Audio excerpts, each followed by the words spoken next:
La cultura del incumplimiento de las reglas, por Mauricio García Villegas. En la introducción del libro, el autor nos quiere hacer un repaso sobre aquella cultura del incumplimiento de las reglas, en la historia, la apropiación de la cultura en América Latina y los estudios que se han hecho al respecto, en donde nace la necesidad de incumplir, pues en sus antecedentes se remontan a la vida colonial europea en 1927, cuando Juan Terán sostiene que el estudio de la legislación solo era útil para conocer algunos rasgos característicos de la psicología del español, pero que en todo caso no proporcionaban idea alguna de la vida colonial. El desacato era un fenómeno regularizado y justificado. Por otra parte, Ignacio Herrera sostenía que la desobediencia al derecho era una costumbre general en Nueva Granada. En México se lamentaban de esa tendencia en generalmente se observaba en los pueblos de sustraerse de las obligaciones que las leyes imponían. Es así como surgen los adagios populares que no estaban presentes solo en la cotidianidad de las personas, sino que también podrían encontrar formas de esta cultura en la literatura. Para abordar los estudios sobre la cultura del incumplimiento, tenemos que precisar que es en épocas en Colombia, como es el siglo XIX, finales del siglo XIX, en donde el escritor y político José María Samper denunciaba la existencia de dos países, uno real y uno legal. Desde ese momento los políticos empiezan a denunciar y visibilizar la brecha que hay entre el derecho y la realidad social. Autores como Gabriel García Márquez en sus obras mostraban vestigios de esta cultura y expresaban abiertamente su opinión sobre la justicia e impunidad. Por otra parte, a finales del siglo XX, el auge del fenómeno del narcotráfico muestra varios factores de este tipo de cultura. En uno de ellos, el sistema corrupto que favorece el narcotráfico y que por otra parte, el país que tiende a tolerar el narcotráfico y por último, que se evidencia una sociedad desestructurada en donde el Estado ha perdido el control.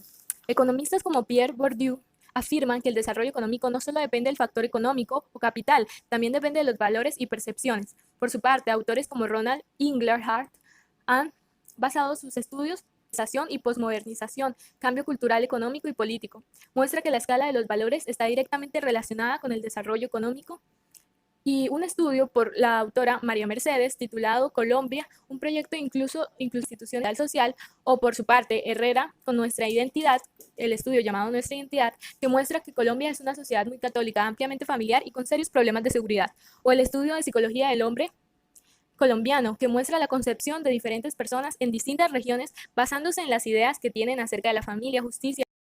El optimismo de Ardila no abunda en este tipo de literatura, y menos aún en épocas aciagas de la historia colombiana, como lo fueron en los mediados y finales del siglo XIX y el siglo XX.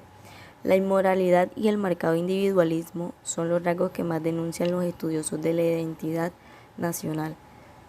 José María Vargas Vila dijo una frase: todo es inmenso en Colombia, todo menos el hombre en el terreno moral. De igual forma, Gonzalo Restrepo coincidía con esta noción, la cual plasmó en su obra La crisis contemporánea de estudios sociales, en la cual se lamentaba del pragmatismo colombiano que carecía de necesidades espirituales. De igual forma, coincidió Horacio Gómez Aristizábal en su obra La decadencia del pueblo colombiano. Sin embargo, en este auge de autores hubieron varios como Juan de Dios Uribe, Camilo Antonio Echeverri, Fernando Vallejo, Alberto Aguirre, Gonzalo Arango, Fernando González, que fueron censurados en algunas partes del territorio colombiano porque coincidieron en que las tradiciones católicas generaron una identidad nacional vendida al pillaje y la felonía, y a la mentira y a la trampa. Ellos discrepaban de tanto de Restrepo Jaramillo, de Gómez Aristizábal y de José María Vargas Vila, en que ellos decían que el haberse desligado un poco del catolicismo y de los valores, se había perdido la decencia del colombiano. Sin embargo, estos autores censurados que mencioné anteriormente decían lo contrario.